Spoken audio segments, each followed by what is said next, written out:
I've asked some of your favorite Formula One creators to make some predictions about the 2023 F1 season, and this is no ordinary prediction video. I originally recorded these answers before winter testing even started, so some of these answers might have you thinking, these guys know more than I do about Formula One, but some of these questions might have you screaming, No, Mike, that was so not right. This is Race Car Shed Death Trap. In each category, teams are judged on a sliding scale between 0 and 25 points.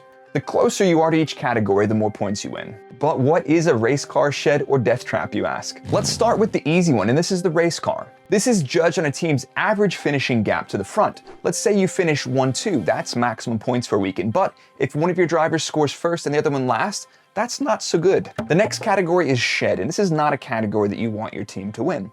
This takes a team's average qualifying time and ranks them. The closer you are to the back, the more points you score. And the last category is probably the most difficult one in my opinion, and that's the death trap. Teams will score points on mechanical issues, car damage, and DNFs and retirements. Retirements or engine failures will accumulate more points than, let's say, a bit of bodywork damage. However, if a driver takes damage to their car as a result of another driver's actions, that driver will still get death trap points. But before we get into the video, you can actually get involved as well. You can leave a comment below with your race car shed and death trap, but also every weekend I'm gonna have polls on Twitter and you can vote who you think will win that weekend. So be sure to get involved and let's get into race car shed and death trap.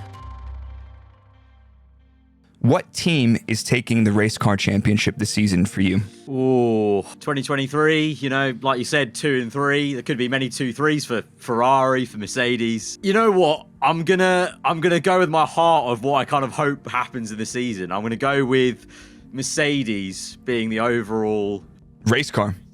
Do you know what? Just for the vibes, I'm picking Ferrari. You're picking Ferrari for the race car of the season. Bold, Aldas. I'm picking Ferrari. Listen, we got Fred Vasser's in there. The Fred master plan. Yeah. Leclerc's gonna come back. No more spinning. None of this Twitter nonsense. Yeah. He is gonna come back. Yeah, Ferrari is my race team. Bold. Okay, awesome. I don't want to base it off last year because it's such an easy mistake and everything changes. Everything does change. Everything changes. I just want everyone to get along and get. I just want people to be happy. I just want everyone to be happy. Don't tell F1 Twitter. McLaren. You reckon McLaren will have the highest average? Okay, excellent. We have not had a prediction for McLaren yet, and you were like, "What are you thinking?" It's because I think people are gonna try to double down on what they saw last year with Red Bull and try to make it work for them, and then we're gonna get some DNFs right in the beginning of the year, and McLaren's gonna just stay consistent, doing their thing. I love that. Red Bull. You reckon Red Bull? All right. Yep. Red Bull are storming it. Max and Checo dominating this one. Yep. Strong, bold, confident. I like that. Are they? Yeah, no, we're going for it. Are they still paying you? Yes. Okay. For what? PR. And if you believe that, I have some magic beans to sell you. Red Bull. Yes, I think Red Bull will be the race car this season. Although I don't think it's going to be all roses, and I don't know if I'm allowed to say this as a Red Bull athlete. You know what? Fuck it. I'm not a Red Bull racing athlete. I can say whatever I want, right? Yeah, you can. I don't think that it's going to be all sunshine and rainbows in the Red Bull team this year. We've already seen that crack with Checo. Yeah. And Danny Rick in that background, just like this, just sitting there. And I think that the smallest crack in the Checo-Max relationship is going to cause drama as long as Danny Rick is back there. I think I'm going to go with Red Bull as the race car, because even though you brought up a good point there of it's going to depend on both drivers, still feel like Red Bull are going to have the edge overall in terms of just general pace. Sure. So I'm going to go with them. What about you? Ferrari. I think the Leclerc science gap is pretty negligible now. I do think it's eroded. Yeah, eroded. Not fully. Okay. I definitely think Leclerc has the advantage. He can get that. He's got that star quality that just gets that extra little bit out of the car. But Carlos is super consistent, and I think he's only going to develop and grow more into this Ferrari package. So, yeah.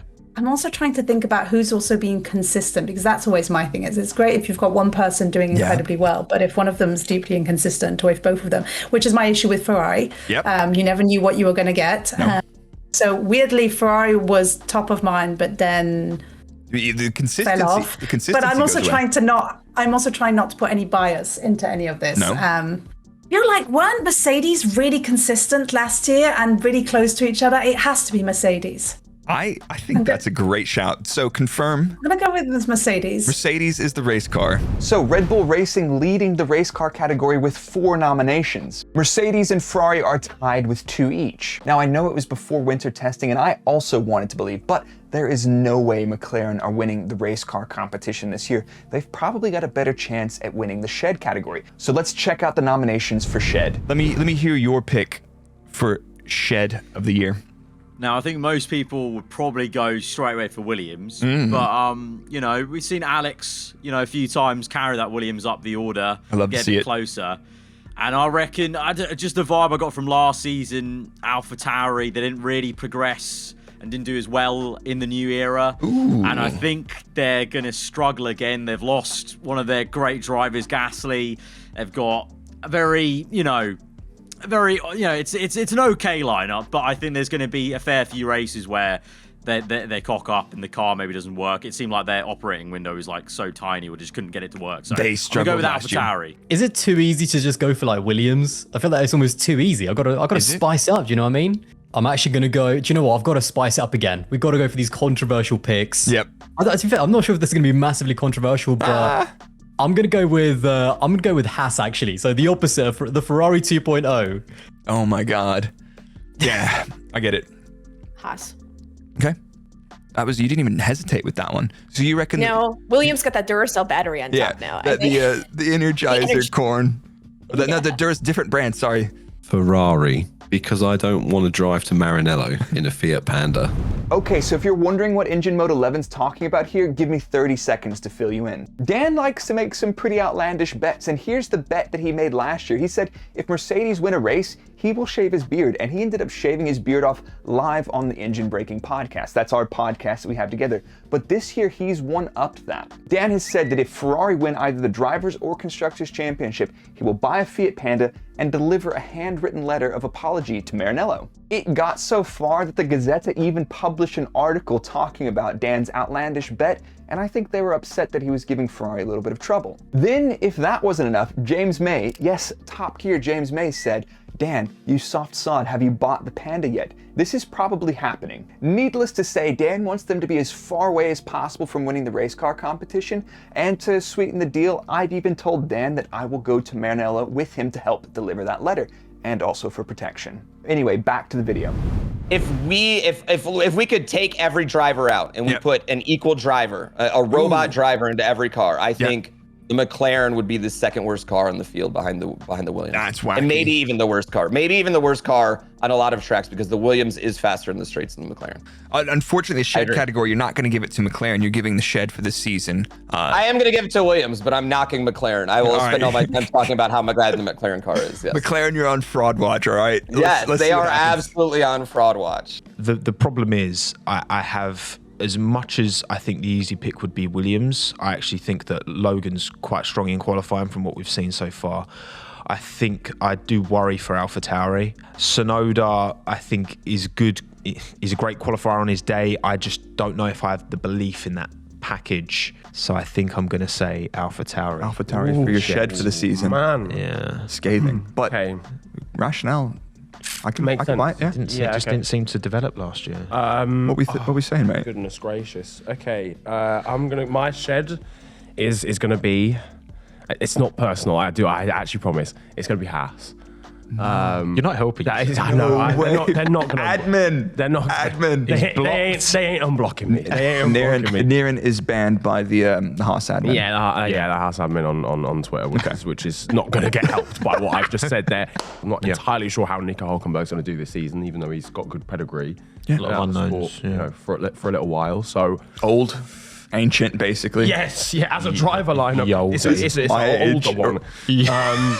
My bad. K-Meg's like my age, so, the oldie driver lineup. Yeah, so I'm going to go with that. Haas. Only because there's Nico Hulkenberg and Magnussen, and I don't believe that the two of them are going to work in tandem. And Nico has a lot to fucking he's going to come in swinging and wants a lot to prove. And so there's Magnussen. And I just think those two are just going to they're just going to annul each other out. Now here, I was expecting almost everybody to go for Williams, but that was not the case at all. Haas lead the votes for shed category with 4 votes, while Erva and Tomo went for AlphaTauri. And well, yeah, you know why Engine Mode 11 did that to Ferrari. Now let's move on to probably the spiciest category, and that is the Death Trap. Where's your head at on the Death Trap of the year for 2023? I'm gonna back the meme. I'm just gonna go for Alpine because of the French Civil War. And you never know, maybe Alpine trip up and they don't sort the reliability as well, which might be a double whammy. It's already written. It's already written in the stars, mate. Who does Fernando Alonso drive for? Who the unluckiest driver in Formula One? Wherever Alonso goes, bad luck follows him. The Dark Lord himself. Martin. All right. And also, by the way, look, keep in mind, Stroll is his teammate, and Lance Stroll, he likes a little collision with his teammate. There's no doubt about it. So, double whammy. Not only have I got the bad luck of Fernando Alonso, I've got Sir Lancelot crashing into everyone. So, mate, it's Aston Martin all the way. He's just jousting him down the straight into the side pod, into the corner. Oh, yeah, sorry, I thought I was ahead of you. I didn't mean to clip you. Yeah, my bad, mate. Alpine.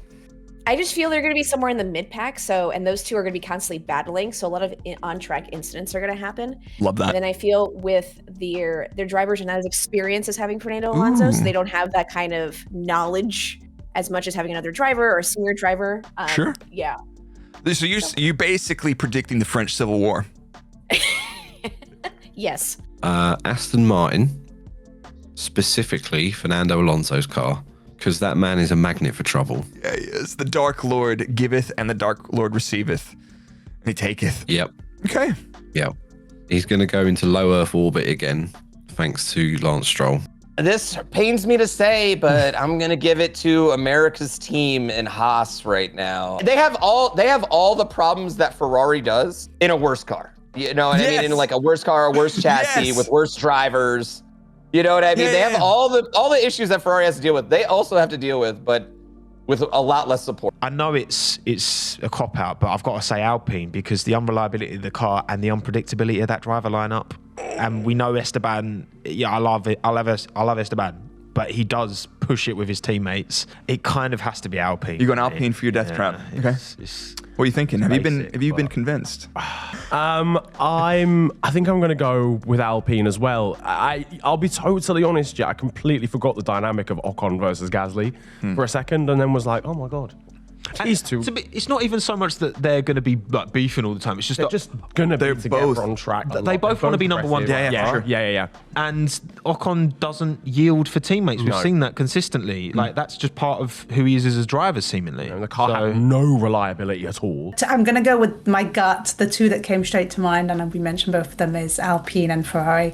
And I worry a little bit with Alpine because been a little bit of a shit show, which I hate saying because I'm so excited about a French team, all French lineup, and I want them to do exceptionally well. And so it kind of breaks my soul. I'm really sad to say this, but I think it's going to be Alpine. Say it. She said it. So Tony Cohen-Brown, F1 Tony, Alpine for the Death Trap of the season. I'm sorry, but my mind is completely blown that after last season, absolutely no one picked Ferrari. People really had that much hope that Ferrari would improve. Doesn't look like a great start so far. Now, people obviously didn't forget Alpine's terrible reliability from last season, and Alpine have 5 votes in total. Lastly, the Haas F1 team with Ferrari engines and Kevin Magnussen's front wing. That's a power combo right there for the Death Trap category. I'll come back to these predictions later in the season to see how everybody's doing and maybe call back some of our guests to get their reactions on their initial picks. Be sure to let me know who you nominate for Race Car Shed and Death Trap in the comments, and look out for my polls on Twitter. Don't worry, I'm going back to the normal technical analysis content this week, but I needed to have a little bit of fun. But if you're missing those technical deep dives, I've actually started posting a lot of FP1, FP2, qualifying and race summaries from my live streams over on Break Live. It's another channel that I've made. So I've left a playlist here for you guys to check out, and we'll see you after Melbourne.